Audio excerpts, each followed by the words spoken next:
We get plenty of challenges. Who's next? We will just stay on the list and accept 111Marcel. Here we go, 111Marcel, premium member from Germany. Let's switch to our fancy Blitz mode. And I got white for a change. I'll play one d4, knight f6, c4, g6. Everybody knows King's Indian is my great weakness. Let's see if he goes King's Indian. There he goes. I have two lines which I play here. Bishop e2, e5. One is bishop e3, the other is castles. Let's go with bishop e3 for this game, see what 111Marcel has in store. Point of bishop e3 is knight c6 is not a very good move now, but I'll explain that some other time. He goes knight g4, that's one of the main lines. Bishop g5. Black normally plays f6, bishop h4. And the theoretical debates begin. g5 is a move here. And there he goes. He plays g5, bishop g3. Now the weird move, knight h6 is normally played. Not knight c6. Why not knight c6 in this position, actually? I think you go d5.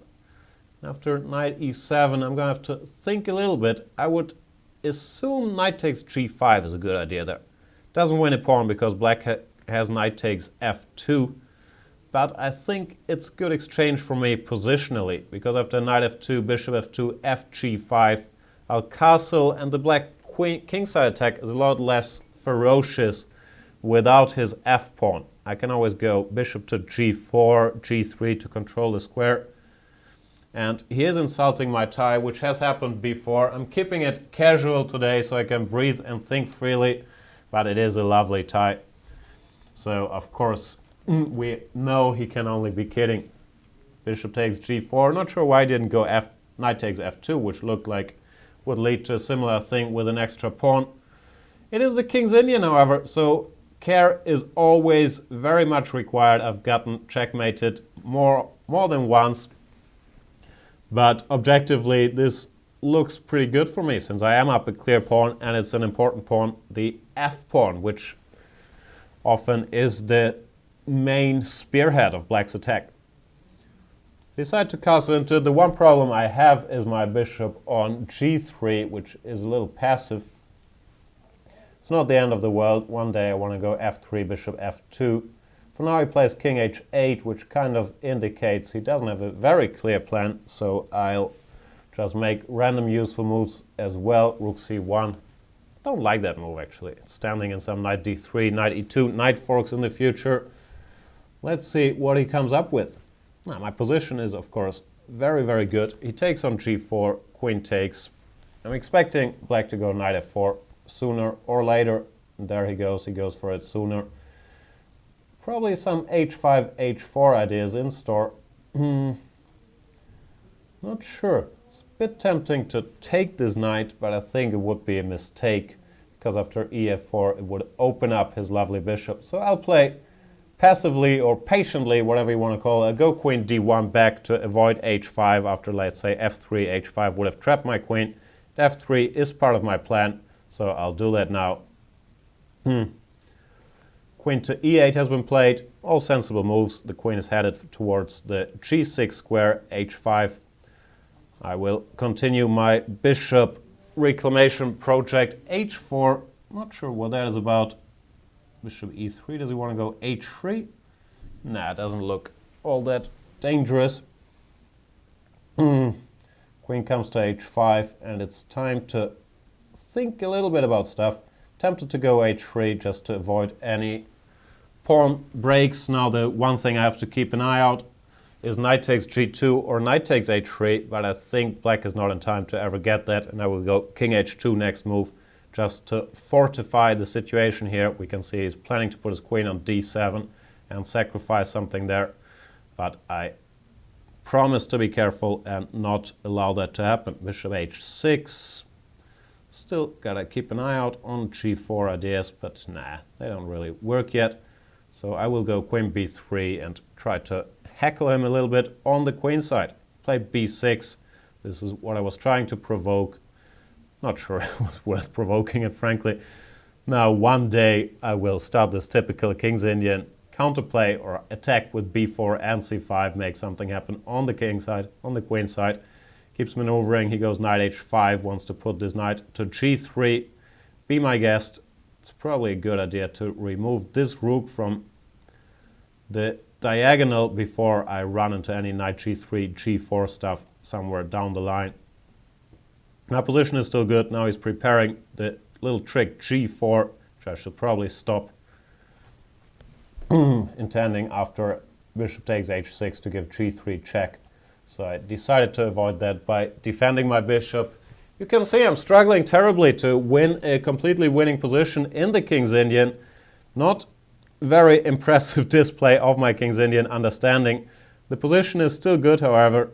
Rook f7, intending rook f8, when he did manage to activate his pieces to the max, but I don't think it is enough. Still tempted to make some defensive moves like knight d1, knight f2. I think I'll actually do that, even though I will get accused of utter cowardice for playing the position in that way.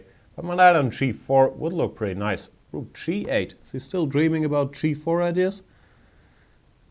Knight d1, g4, bishop h6, gf. Gf.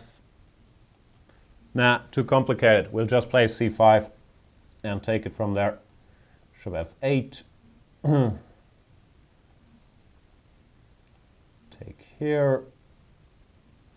Sorry, I'm not being very entertaining this game. I have a bit of a phobia for the King's Indian, even though my position is great. I'm just paranoid about being checkmated all the time, which is something I should work on, talk to my shrink about. It's time to do something active for a change. Put this rook on c1, maybe go knight b5. It's not really all that much black can ever do. Still always feels like he might do something, right? Here's a very scary opening, the King's Indian. Taki is asking, teach me how to play 3 moves with a pawn. Not sure I get that question. The chat is too complicated. Can't focus on it. I'm running out of time. Knight h5. Any threats ever? Nah, doesn't look like. This might be a good time to start my expert knight regrouping with knight d1, knight f2. I think he should go g4 now. I have a feeling he won't, though. Not sure that makes a lot of sense. To g4. I'm planning to go hg4. Plays knight f4, knight f2. Once again, the only thing to worry about is knight g2 or knight h3 tricks. I think I got those covered. Put the knight on g4, and then after playing around 8,000 defensive moves, I will start making 1 or 2 attacking moves. Here's the first one, rook c6, threatening knight takes e5. Oh, I should have done this earlier. Had I known that my first trick worked, I would have gone for the first trick a lot earlier. Knight takes e5, and I will be picking up quite some material. Queen f6. I think the way to rub it in is to play bishop d4 here, not taking anything yet. Not sure that was a good move, but I kind of like it. He could give up his queen now, prolong the struggle a bit with de, but instead he plays king h7 when it is time to grab some stuff. Knight takes, queen takes. Let's go rook c1.